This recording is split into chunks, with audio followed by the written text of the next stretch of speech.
Gasoline বা petrol octane engine গ্যাসে চালালে তা কিন্তু সাশ্রয় দেয় না, বরং ভেতর থেকে ইঞ্জিনকে একেবারে খাবলায় খাবলায় খায়, কুরে কুরে খায়।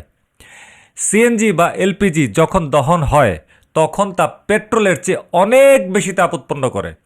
বড় বড় বাস বা ট্রাকের ইঞ্জিনগুলো এই তাপ সহ্য করার মতো বিশাল কুলিং সিস্টেম এবং হেভি ডিউটি মেটাল দিয়ে তৈরি। মাঝারি বা ছোট কারেও বড় রেডিয়েটর কিন্তু থাকে। আপনার মোটরসাইকেলটি কিন্তু air cooled, maximum air cooled motorcycle বাংলাদেশে। তো এখানে বাতাস দিয়ে ইঞ্জিন ঠান্ডা হয়।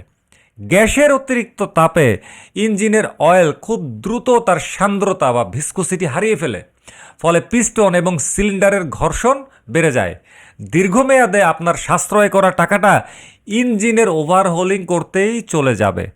আর যদি লিক হয়, সাইলেন্সারের গরম ধোঁয়া বা স্পার্ক প্লাগের আগুনের কণা পেলে কি হবে তা কল্পনা করার ক্ষমতা আশা করি আপনার আছে।